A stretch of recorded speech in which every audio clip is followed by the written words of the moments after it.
जिस बहुजन समाज पार्टी का बीएसपी का दिल्ली में लगभग 12% के आसपास वोट था, आज वो वोट बैंक कम होते होते 1% पे आ गया है। उससे भी कम है सर। उससे भी कम है आप अगर बता रहे हैं, तो मैं ये कह रहा हूँ कि इसके लिए आखिर जिम्मेदार कौन है। देखिए, मैं बहन मायावती जी को तो बिल्कुल जिम्मेदार इसमें नहीं मानता हूँ, क्योंकि वो जो ट्रेंड किए हुए हैं वो बाबू काशीराम जी के द्वारा ट्रेंड की हुई हैं और वो बहुजन विचारधारा को बखूबी समझती हैं।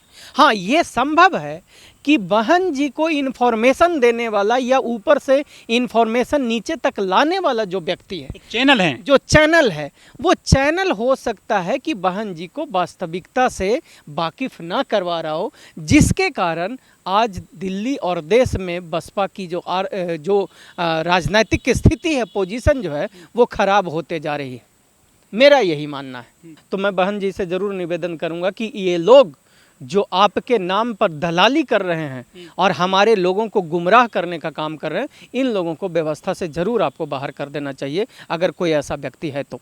कुछ लोग कह रहे हैं कि फूके कारतूस आ गए हैं बीएसपी में, जो दिल्ली में इन्होंने डामाडोल कर दी है पार्टी को। देखिए, मैं बाकी बातें को तो नहीं कहूँगा, लेकिन हाथ कंगन को आरसी क्या और पढ़े लिखे को फारसी क्या। भाई, दिल्ली में बसपा की क्या अस्तित्व है वो देखा जा सकता है, जबकि इसके कैडर वोट आज भी जिंदा है। कहीं पे भी किसी को भी खड़ा कर दो, प्रचार ना भी करोगे तो हर वार्ड में 500-600 वोट आ जाता है। लेकिन तब मैं आप लोगों को बताना चाहता हूं कि उस वोट को जिंदा करके और उसकी संख्या को बढ़ाने के लिए ये जो लोग हैं, पदाधिकारी हैं, वो क्या कर रहे हैं, ये तो सवाल जरूर। नमस्कार, मैं ओमदेव। आज हम हैं नोएडा में, हमारे साथ हैं प्रवीण भारती जी। प्रवीण भारती जी पेशे से वकील हैं और बहुजन चिंतक भी हैं। सर, बीएसपी में काफ़ी उथल पुथल चल रही है। दिल्ली में जो प्रभारी थे सुजीत सम्राट, उनको जो है पार्टी से बाहर निकाल दिया है। तो लोग कह रहे हैं कि आखिर ये चल क्या रहा है, बीएसपी कैसे सत्ता में आएगी दिल्ली में या देश में? क्या सोचते हैं इस विषय पर आप? देखिए पत्रकार साहब, मेरा तो इस बारे में राय ये है कि जो सरकारें सत्ता में या राजनीतिक पार्टियां सत्ता में नहीं होती है, उनसे लोग दूरी बनाने का प्रयास करते हैं। कुछ लोग ये भी कह रहे हैं कि जो बीच के लोग हैं, जो कोऑर्डिनेटर हैं, जो पदाधिकारी हैं, ये बहन जी को गुमराह कर रहे हैं, ऐसा आरोप लग रहे हैं इन पर। देखिए, मैं आरोप का तो क्या कहना, लेकिन आखिर कौन है जिम्मेदार? जिम्मेदारी किसी न किसी को तो लेना ही पड़ेगा। मायावती जी के बारे में मैंने आपको कह दिया कि वो तो एक प्रबुद्ध और बड़े ही प्रखर नेता और प्रबल लीडर हैं, तो उनसे तो गलती नहीं हो सकती, ये मैं मानता नहीं। तो आखिर जो जिम्मेदार लोग हैं वो चैनल ही है जो जनता से मायावती जी को कनेक्ट करता है, और मायावती जिनके माध्यम से जनता को कनेक्ट करती हैं, बीच का जो इन्फॉर्मेशन सिस्टम है उसमें कहीं ना कहीं गलतियां हो रही है, कमियां हैं, जिसके कारण आज बसपा जो है वो इस स्थिति में पहुंच गई। दिल्ली के प्रभारी बनाए गए थे सुजीत सम्राट, जो एडवोकेट है सुप्रीम कोर्ट के, वो कैडर भी कर रहे थे दिल्ली में, और जो काफ़ी काम भी कर रहे थे, वो जगह जगह जाकर मीटिंग ले रहे थे चुनाव के दौरान या चुनाव से पहले। उनको हटा दिया गया है। आरोप लगा है कि वो अनुशासनहीनता कर रहे थे।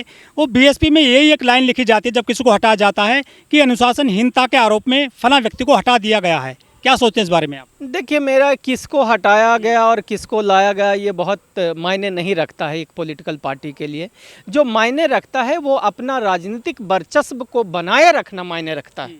तो जब नेता ही नहीं रहेंगे तो पार्टी का कहाँ रहेगा वर्चस्व? बिल्कुल, मैं आपकी बात तक पहुंच रहा था कि देखिए, सवाल ये है कि किसको आपने हटा दिया और किसको बैठा दिया, इससे राजनीतिक लाभ तो मिल नहीं रहा है बसपा को। पार्टी में नेता होने चाहिए ना, नेताओं को हटा के तो पार्टी चलेगी कैसे? हाँ, तो सवाल ये है कि जिनको हटाया गया उनके जगह पे लाया कौन गया, और जिनको लाया जाएगा उसके लिए क्या तरीका और क्राइटेरिया, पैमाना होगा, जिससे ये तय होगा कि वो व्यक्ति इस राजनीतिक पार्टी में आने के बाद पार्टी का उद्धार कर सके। खैर, ये चीज़ें चलती रहेगी, लेकिन मैं निवेदन करूंगा बसपा के जितने भी कार्यकर्ता और लीडर हैं कि आप लोग बड़ा ही सोच समझ के जो भी डिसीजन है, क्योंकि आप लोग इस देश के 90% आबादी SC ST OBC के उम्मीद हो, और अगर आप लोगों की गलती के कारण हमारा संगठन कमज़ोर होता जा रहा है तो ये माफ़ी के काबिल नहीं है, और आने वाले समय में इतिहास आप लोगों को माफ़ नहीं करेगा कि आपने इतनी अच्छी राजनीतिक पार्टी को, जो बहुजन विकास की विचारधारा को समझती थी, उसको आप लोगों ने बर्बाद करने का काम किया। ये मैं सारे संगठन के कर्मचारियों से कहना चाहता हूँ। बीएसपी में चाहे कोई कितना ही पुराना नेता हो, कितने बड़ा मिशनरी हो, कितना ही बड़ा विचारक हो, उसको एक ही झटके में बाहर कर दिया जाता है, एकदम से धराशायी कर दिया जाता है। जैसे कि आकाश आनंद को जो है पार्टी से विमुक्त, वो पदों से विमुक्त कर दिया गया। अब दिल्ली के प्रभारी सुजीत सम्राट को कर दिया गया। क्या सोच विचार नहीं होता है जो डिसीजन ले लेते हैं एकदम से ऐसे?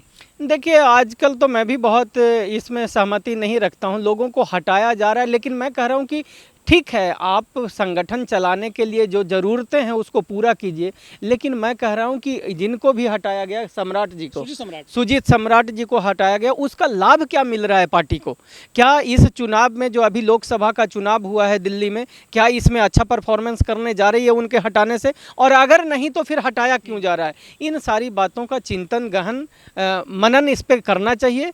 और जितने भी कर्मचारी हैं, मुझे लगता है कि उनको बड़ी ही ईमानदारी से लोगों के 90% लोग जो इनसे उम्मीद करके बैठे हैं, उनके लिए और उनके बारे में, उनकी आर्थिक, सामाजिक, राजनीतिक स्थिति को बेहतर बनाने के लिए आप लोगों को संगठन चलाना है। अपने बपौती नहीं समझ लेना है कि बसपा हमारे पिताजी का है या हमारे परिवार का है, ऐसा सोच के नहीं, बल्कि ये सोचो कि उस संगठन में कौन ऐसा व्यक्ति आएगा जिससे कि 90% आबादी के आर्थिक, सामाजिक और राजनीतिक विकास हो सकेगा। इसको सोच करके आप लोगों को डिसीजन लेना चाहिए। बीएसपी में युवा कार्यकर्ता बहुत कम है, और जो है भी उनको टिकने नहीं दिया जाता है। सबसे पहले जयप्रकाश को हटाया गया था, और राष्ट्रीय उपाध्यक्ष रहे हैं वो। अब जो है फिर इनको हटा दिया, आकाश आनंद को, फिर जो है मतलब उनसे पद ले लिए और इनको पार्टी से निकाल दिया है, सुजीत सम्राट को। ये युवाओं की इनको जरूरत नहीं है क्या बीएसपी में?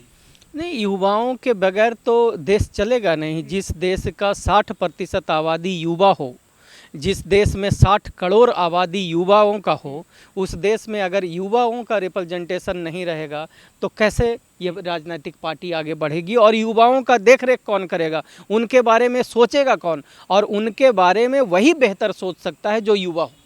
जब तक युवा नहीं होगा, युवा का रिप्रेजेंटेशन नहीं मिलेगा, और इतिहास गवाह है कि दुनिया की सारी क्रांति युवा लोग मिल करके किए हैं, तो ज़रूरत है, मुझे तो लगता है कहीं ना कहीं कुछ ना कुछ तो गलतियां हो रही है व्यवस्थाओं से, और उस गलतियों को सुधारने की ज़रूरत है।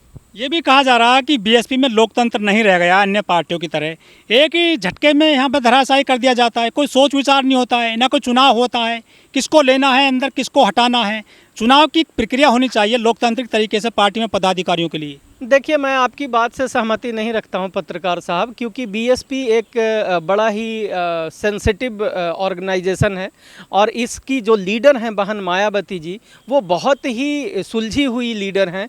तो संगठन की विचारधारा में और उसके सिस्टम में कमी नहीं है। हाँ, इंडिविजुअल बीजेपी की भी है, हाँ, वहाँ लोकतंत्र तो है, लेकिन नहीं, देखिए, ये कहने वाली बात है। लोकतंत्र अगर होता तो सिर्फ 2 आदमी क्या उसको बोलते हैं, एक को क्या तो नहीं, मोदी और अमित शाह जो हैं, ठीक है, ये 2 ही लोग चला रहे हैं राजनीतिक पार्टी। खैर, उस पर हमको चर्चा करने की ज़रूरत नहीं है, वो उनकी अपनी समस्या है। लेकिन हमारी जो राजनीतिक पार्टी है बसपा, अगर इसको हम लोग देखते हैं तो इसमें मैं कहता हूँ संगठन में और उसकी व्यवस्था में जो लिखे हुए कानून है, उसके जो संविधान है, उसमें कमी नहीं हो सकती। हो सकता है कोई इंडिविजुअल उसमें ऐसा हो जो गलतियाँ कर रहा है, जिसका खामियाजा सिर्फ उसको नहीं बल्कि पूरे देश के 90% आबादी भी भुगत रही है। क्योंकि बसपा जैसी राजनीतिक पार्टी अगर सत्ता और सरकार में होती तो इस देश के 90% आबादी का आर्थिक, सामाजिक, राजनीतिक अपलिफ्टमेंट होता। जो दिल्ली में पदाधिकारी हैं बीएसपी के, लोग कह रहे हैं कि जब से ये पदाधिकारी बनाए गए हैं, चाहे लक्ष्मण हो, चाहे अशोक सिद्धार्थ हो, इनके चलते दिल्ली में बीएसपी का वोट गिरा है, सीटें भी नहीं आ रही हैं, एक पार्षद तक नहीं बना पाए हैं, विधायक तो दूर की बात है, सांसद तो दूर की बात है। और ये जो सोशल मीडिया पे कहते हैं कि हम बहन जी को पीएम बनाएंगे, ये लोगों को गुमराह कर रहे हैं। इनको हटाने की मांग उठ गई है दिल्ली में। देखिए, ये बात से मैं भी सहमति रखता हूं, क्योंकि जैसा मैंने अपने ओपनिंग रिमार्क्स में आपको बताया था शुरुआती में ही कि भाई, जिस पार्टी की का वोट बैंक 12% से 1% से भी क्यों नहीं किए जा रहे हैं? हाँ, तो उस पर ज़रूरत है, उस पर गहन चिंतन और मनन करने की ज़रूरत है। और मुझे लगता है कि आने वाले समय में जब बहन जी फ्री होंगी बाकी सब जिम्मेदारियों से, अभी चुनाव चल रहा है, उसके बाद उस पर भी वो चिंता जरूर करेंगी। लोग एकदम से कह देते हैं कहीं पे भी कि बहन जी से मिलने के लिए पैसे मांगते हैं। ये बीच के लोग जो कोऑर्डिनेटर हैं, जो पदाधिकारी हैं, लोगों को मिलाने के लिए पैसे की डिमांड करते हैं। नहीं, बिल्कुल ये बातों में सच्चाई हो सकती है, क्योंकि ये बातें बहन जी को तो नहीं पता चलेगा कि किसने पैसा मांगा और किसने पैसा नहीं मांगा। मैं इस बात से इत्तेफाक नहीं रखता हूँ, लेकिन कहा जाता है कि जहाँ आग है वहाँ, जहाँ धुआं है वहाँ आग भी ज़रूर होगा। तो ये तो संगठन के लोगों को और संगठन के पदाधिकारियों को इस पे जांच करने की ज़रूरत है कि इस बात में कितनी सच्चाई है। लोग डिमांड कर रहे हैं कि चुनाव रिजल्ट के बाद में 4 तारीख को रिजल्ट आ रहे हैं पूरे देश में चुनाव के, तो इन पे एक्शन लिया जाए, ऐसे पदाधिकारियों को उनको घर बैठाया जाए और नए पदाधिकारी जो युवा पदाधिकारी हैं उनको मौका मिलना चाहिए, निष्पक्ष और मिशनरी लोग हैं। अगर बसपा जैसे महान राजनीतिक पार्टी जिसका वोट बैंक 90% है, इस राजनीतिक पार्टी में कोई गलत आदमी वहाँ पे बैठा हुआ है, तो ऐसे व्यक्ति को पार्टी से निकाल भी देना चाहिए और इस पे चिंतन करके निकालना चाहिए। ऐसा ना कि कुछ डिसीजन गलत हो जाए। ज़रूरत है, कुछ ना कुछ तो चेंज करने की ज़रूरत है, तभी तो ये वोट बैंक बढ़ेगा।